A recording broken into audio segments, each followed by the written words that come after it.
Hello, good morning. Um, it is the last day of December. It is the last day of 2020. Um, and yeah, I'll probably say that again here in a second. Um, but I'm sure there's plenty of amens or hallelujahs or whatever you want to say, uh, whatever you need to say to 2020. It's her last day to say it today. My name is Aaron Stritzel. I work at Summit Church as the Three Springs pastor. Um, yeah, I'd like to start off today with an invitation, as we do every time, for you to jot down where you have found beauty, truth, and goodness in the world. Where have you seen God at work? Where have you found hope or inspiration? Even though we all know it's not like we magically transition from one year to the next, and 2021 is going to magically just appear um, in a different way.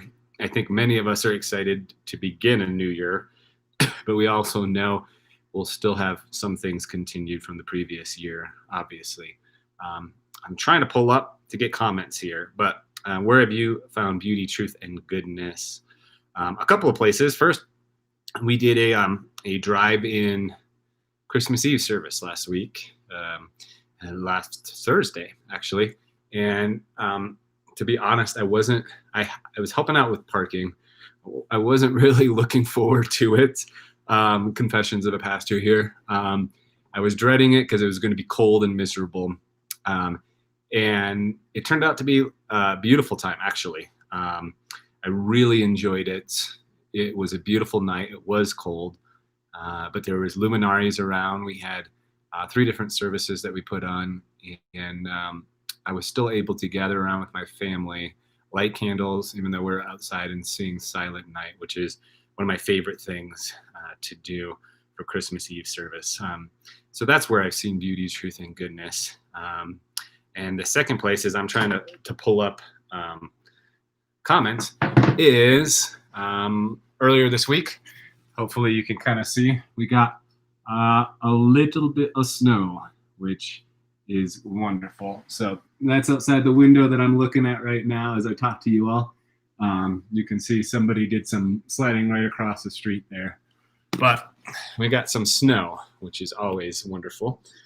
Definitely need it. So all right, I'm on. I see you all. Mary, Scott, Raymond, and Luann, Allison, Jan, all of that. So it's so good to see you all. I'm glad I can actually see that you're all on there. So, yes, please feel free to share where you've seen beauty, truth, and goodness, where you found hope. And as I was saying, welcome to the last day of 2020. Today, I wanted to talk about, start with why. What is the why of the Christian life? It's a rhetorical question. You don't need to jot it down in the comments right now, but just something to think about. Why? What is the point? What is the center? What is the why? Now, some people, here's a few ideas of what people might say. Perhaps you've heard these before. The goal or the why of the Christian life is to go to heaven when I die. The goal of the Christian life is to live a good life, to live a moral life. Some might even say the goal of the Christian life is to love others. That is the goal. And while all of these, I think, are helpful to some extent, I'd like to suggest that it perhaps misses the goal, which, seems a little bit like we're splitting hairs here, but I think it's really important for us to talk about what is the goal of the Christian life. I'd like to submit to you today that the goal of the Christian life is union with God. So our text, if you're following along, our meditation moments, the text for today is 1 John. Is it 1 John 1? I have 1 John 1, but I feel like that might be wrong. Anyways, it might be 1 John 4. Somebody can check me on that and correct me. But it's verses 16 through 21, and it says this: God is love. Those who abide in love abide in God, and God abides in them. Love has been perfected among us in this, that while we have boldness on the day of judgment, because as he is, so are we in this world. There is no fear in love, but perfect love casts out fear. For fear has to do with punishment, and whoever fears has not reached perfection in love. We love because he first loved us. Those who say, I love God and hate their brothers or sisters are liars. For those who do not love a brother or sister whom they have seen cannot love God whom they have not seen. The commandment we have from him is this: those who love God must love their brothers and sisters also. There's a lot to that text. Obviously, love is the recurring theme. Unfortunately, it's probably one of those things that we hear so often. We kind of become a little numb to, I think. But coming back to this idea of the goal of the Christian life is union with God, you could say that the goal of the Christian life is to rest in love, because God is love. To rest in God, to rest in love. So why is that so important? Why is that so important to get this right? Let's just sit with that for a moment. There was a book written by, you probably heard of it, by Simon Sinek, Start With Why, How Great Leaders Inspire Everyone to Take Action. And reading from, there was an article written about it, kind of a synopsis, saying that Simon Sinek's personal life purpose is to inspire people to do whatever it is they want to do, and he's good at it. He believes that products that are infused with the why of a company's existence will be more successful than those who are based on what or how. Throughout the book, he relies on the examples of Apple, Martin Luther King Jr., and the Wright brothers as successful thought leaders that inspired people with their use of why. Apple's why is to challenge the status quo. Dr. King why was to change America with the civil rights movement. Orville and Wilbur Wright wanted to learn to fly more than they wanted to make a name for themselves or create a fortune, although they succeeded in doing all of these things. Start with your why. Perhaps this is a good moment in the next weeks too, to really maybe even explore your own personal why. For this remaining season, whatever that looks like for you on this earth, what do you see as your specific why outside of the Christian why of union with God? What might it be that you feel called to do specifically? How would you describe that? And if you have that, feel free to jot it down. I think community is important. So sharing these things helps us understand, and maybe kind of spurs us along a little bit. So if you have a personal why, feel free to share that here. But let's look at this. So some people often give the why is to go to heaven when we die. It's a very escapist idea. If you listen to me at all, you know I push back quite a bit against that. Anything that has to do with escapism, trying to get away, because I think it's actually the Jesus story is about bringing heaven to earth. It's the opposite of escaping. It's working for this to bring heaven and justice and goodness here. But if it becomes about just that mentality, where do you go when you die? It's often centered then around dogma and doctrine. And while I think beliefs are important, they're not the central why. And if they become the center of why, which happens a lot, I think, just because of human nature, but also religion, institutional religion tends to, people just soak that up. That's the why. But I think underneath that, it's an ego thing.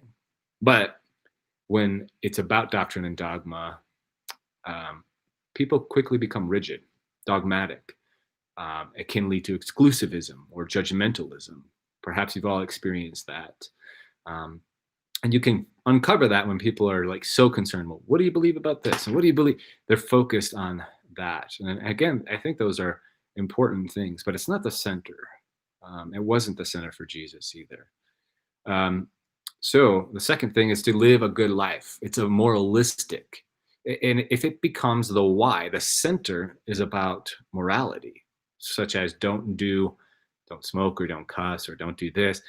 live a moral life, which we all hope to, right? I mean, it's not wrong, I don't think, to hope to live a moral life to some extent, but when that becomes the center focus, similar to the one before, we can become rigid and uptight about every action we do, but also every action everybody else. It's like we're here to judge everybody else's actions. And Jesus simply says that's not your place to do. So when it becomes about morality, often we'll judge others. What did she just say? What did they just watch? And we'll go from there. Then to love others, really, that's about willpower. If I try harder, then I'll love others. It becomes about willpower and willfulness instead of willingness. There's a lot we could go into about that. You could even Google willfulness versus willingness, Gerard May, and there's probably some articles you could read, because there's a massive difference between willfulness, which is prevalent in our nation specifically, kind of pick yourself up by your bootstraps, willfulness, I will do this, versus willingness, a posture of surrender and openness and humility. Trying harder to love others, even though that's admirable, we will inevitably fail. As scripture tells us, it's really easy to love those who love us, those who are close to us, those who are easy to deal with, but it's difficult to love those who hate us, who irritate us, just get under our skin. And here's, I think, the point I'm trying to make, and maybe you would say it differently. Feel free to jot it down. We can only love others to the extent that we are transformed ourselves, especially those who are more difficult to love. Again, it's easy to love those who love us and care for us and show that. It's hard to love all. This is why humility is so important to spiritual formation. We will be formed in the likeness of love insofar as we are willing to become humble, to humble ourselves, which is also why it's an important step on the Christian journey to admit, we call this confession, but to admit our failures and weaknesses. Often we call that sin, areas of our life that's broken. This is an absolutely important step to say, oh, look at these things. Why? Because it humbles us, because it allows us to then take steps to say, oh, here's my brokenness. And then we are transformed because God's love embraces it all. It says, you don't have to be perfect. I embrace your brokenness. I embrace you as you are. It is only when we can admit our struggles that we're open to be saved. And I interpret salvation as this idea of being healed and being made whole, which is a process. We talked about that. I have been saved, I am being saved, I will be saved. We have been healed, we are being healed, and we will be healed or whole. So, in other words, the Christian tradition, hopefully you're following me. I think my phone got stuck again, which is just annoying. But, or maybe I'm good. But the Christian tradition teaches us that we can't get to heaven by ourselves, and it's not really the point anyway. It's a distraction to attempt to try to work our way to heaven somewhere else. It's all about bringing heaven to earth and experiencing heaven on earth in many ways. We can't live a perfect moral life, and trying to be moral won't by itself bring salvation, again, healing or wholeness into our lives. Perfection, we're trying to reach an unattainable goal. Although in Methodism, John Wesley called perfection, we would call it sanctification now. It's the process, it's the ongoing process. Christian tradition teaches us that we can learn to love others better to some extent, but ultimately it is an encounter with absolute and perfect love that transforms our hearts, melts away our anger or hate and judgmentalism, and warms us to care deeply for those whom we struggle with. Perhaps as we transition into a new year, you can look back and say, who have I had a hard time loving? Who are those people? Maybe you know them by name. Maybe you, hey, I'm in the middle of filming something. Oh, you are? Yeah. I thought you were on Zoom. No, I'm on Facebook Live, dude. Oh. All right. Say hi. Get lost. Where's the church? You're sitting. Can you get up? Well, are you asking me to move? Yeah. I'm in the middle of a Facebook Live thing. Dude. Come on, grab your stuff. Wait, you're on live? Yes, I'm on live. Okay. Yes, I'm talking to everybody. Oh my goodness. All right. So, no idea where we were. Oh, perhaps as we transition, you can reflect back in 2020 and say, are there certain people or groups of people that I had a hard time loving? And I think part of that is just admitting, again, humility, and being like, wow, I really had a hard time. It's not a guilt trip. I mean, God's not getting angry at you because of that. It's just, oh, these are people I really have a hard time. This is a family member. This is a friend. This is a political party, whatever, that I had a hard time loving this past year. And maybe it's inviting that in, just naming it, first of all, is the biggest step. Becoming aware is the biggest step often that we take towards healing. It's just becoming aware of whatever it is. So maybe you could ask yourself that question. All right, so coming back after that distraction there, the goal of the Christian life is union with God. The contemplative tradition reminds us of this over and over, probably more than any other aspect of the Christian tradition. The Christian contemplative tradition is the one that I've been most drawn to the past 6-7 years, where I read most heavily from. And Christian contemplatives or mystics throughout the ages have focused on this idea of union. By the way, gosh, I wasn't going to go here, but we will. This is why a lot of mystics, ancient mystics, actually from all faith traditions, will write about union with God, often through like sensual language. There is this human sexuality, this desire for intimacy and union, that at its core is also a spiritual desire for union. As St. Augustine says, our hearts are restless until they find rest in you. And I love and hate that quote because my heart is still restless. Because I think at times I experience that union and that deep love. But at times I don't, right? At times it feels elusive. It escapes me. I get distracted by everything. But it's only out of this union, this abiding, remain in Christ. John 15, by the way, is one of my favorite chapters. Talks a lot about that. So if you want to go and kind of uncover this in deeper levels, John 15. But it's only in this abiding can absolute love flow through us, in, surround, and through us. John 1 John 1:16, God is love, and those who abide in love abide in God, and God abides in them. Abide in love, and love will abide in you. This can feel a little abstract because we're talking about something our physical senses can't touch, taste, see, feel, hear. So how do we do this? This comes back to where I think faith is like a muscle. You build it. Sure, at some point you start, you say yes, you commit. And for Methodists, we call it, first of all, prevenient grace, which is God's invitation is for all people. It's not limited. It's for all people, all times, all places. And then we call it justifying grace, where we just simply say yes to that.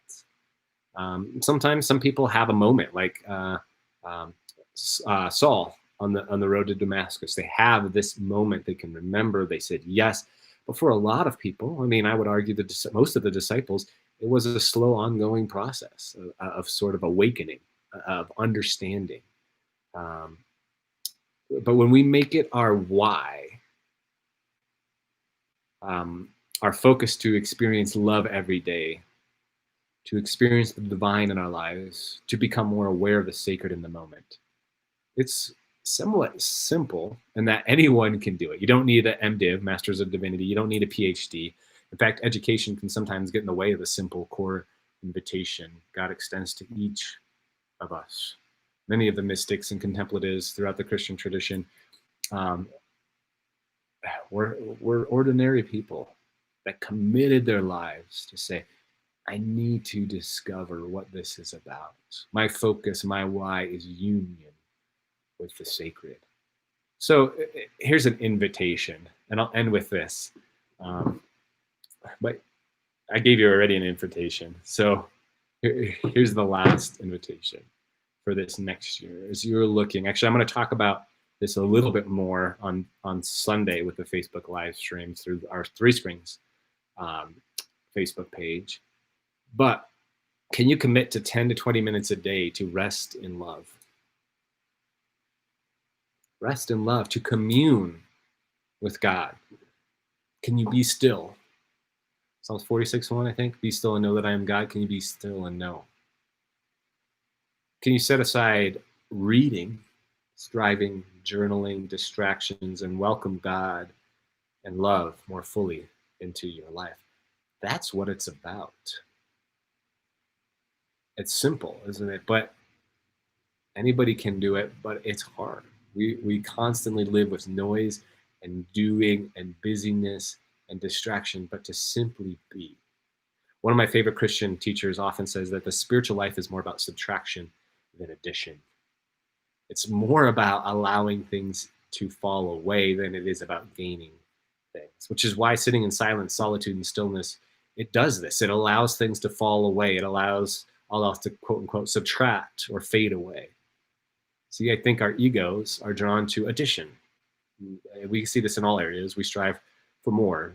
It can be more material possessions. It can be more positions or authority or degrees or success, more reading, more knowledge. Not all of that is bad, but it does sort of bolster our ego. And if we don't offset that with some sort of unknowing, to use a phrase from a Christian contemplative, or letting go, it can and often will quickly lead to become prideful and arrogant. We won't feel that. We'll feel justified and righteous, and we're defending truth, and we're defending God, or we're defending the truth.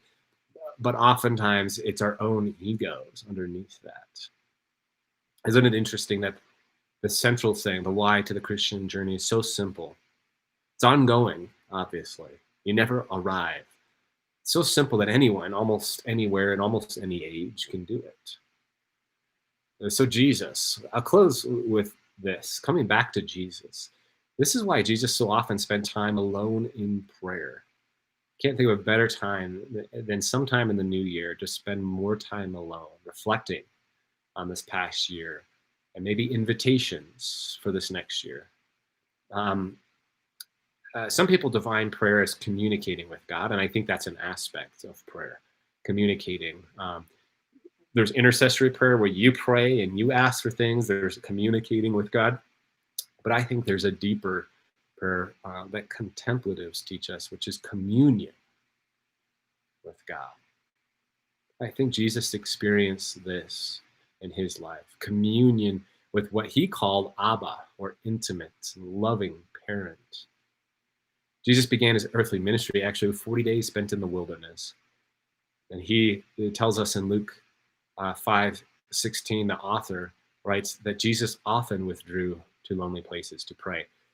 In fact, as his popularity grew, as his name spread and more people began to be attracted, the more busy he became, something our culture values, the more he would sneak away, find ways to get away from it. Why?